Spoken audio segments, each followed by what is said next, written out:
سنت کے نام سے پہچانا جاتا ہے، جس کی بنیاد 1955 اور 1960 میں تاج العلماء کے زیر سائے رکھی گئی۔ وہ عظیم ادارہ ہے جہاں سے ہمہ وقت محبت مصطفیٰ کی خوشبو مہکتی رہتی ہے۔ وہ عظیم ادارہ ہے جس کی بنیاد شمس الفقہاء نے از خود اپنے دستان اقدس سے رکھی، اپنے ہاتھ مبارک سے رکھی۔ اذان ہو گئی؟ اچھا، دستان اقدس سے رکھی۔ کسی پوچھنے والے نے، اس وقت بھی سینئر علماء کرام موجود ہیں اور طلباء کرام، وہ قبلہ شمس الفقہاء کے ساتھ اس کی بنیاد میں شامل تھے، تعمیرات میں شامل تھے۔ کسی پوچھنے والے نے پوچھا، یا سیدی، اتنے خدام کے باوجود آپ خود اپنے ہاتھوں سے پتھر کیوں رکھ رہے ہیں؟ سائل سے میرے والد ماجد شمس الفقہاء نے بات کہی، وہ آب زر سے لکھنے کے قابل ہے۔ فرمایا اس کی بنیاد اپنے ہاتھوں سے اس لیے رکھ رہا ہوں تاکہ یہ مدرسہ تا قیامت قائم رہے، اور یہاں دین مصطفیٰ، دیکھیں نا، مٹانے والے مٹ گئے نا، اور جن کو مٹانے آئے تھے وہ آپ کے سامنے موجود ہیں، اور انشاءاللہ یہ فیضان بڑھتا رہے گا۔ پیغام آئے، بمبو سے اڑایا جائے گا ادارے کو۔ سینئر علماء کرام موجود ہیں، ہمارے قابل احترام مولانا رحیم بخش نعیمی موجود ہیں۔ اس مدرسے کو ہم بمبو سے اڑائیں، مولانا علی محمد چارن نعیمی موجود ہے۔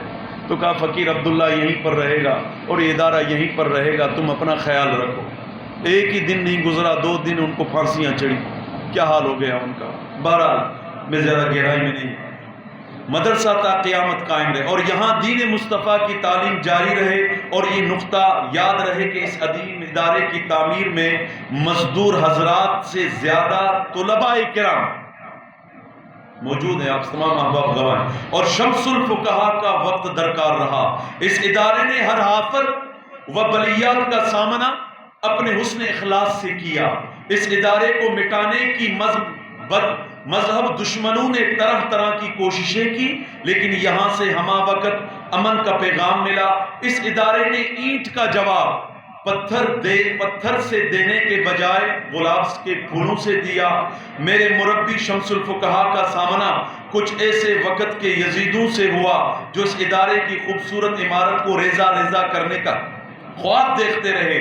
ان کے نام آپ کا یہی پیغام رہا، یہ عمارت تا ابد قائم رہنے کے لیے بنی ہے، اور میرا آپ کے نام ایک یہی پیغام ہے کہ جامعہ مجددیہ نعیمیہ اس عمارت کا نام نہیں بلکہ شمس الفقہاء کے کردار اور ان کے دیے ہوئے مشن کا نام ہے۔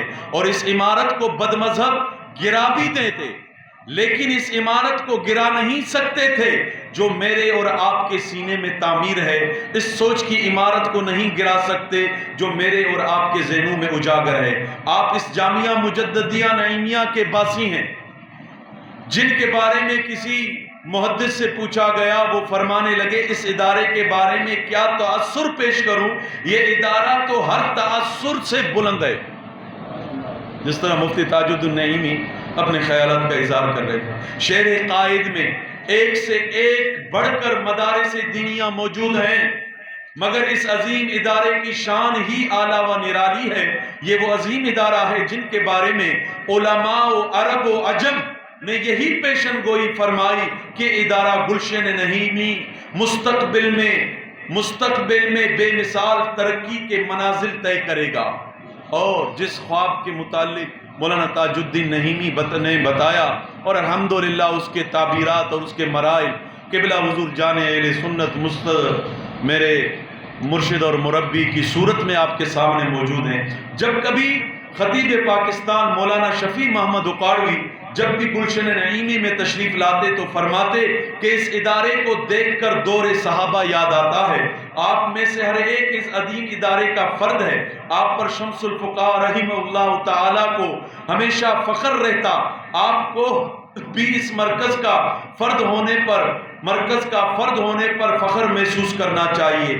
اے میرے عزیز ہم مشنوں، آج ہمیں اپنے مرکز سے قریب ہونے کا وقت درکار ہے۔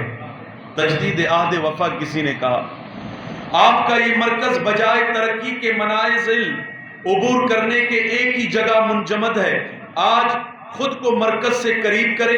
اس مرکز کو ہمہ وقت آپ کی ضرورت مطلوب ہے.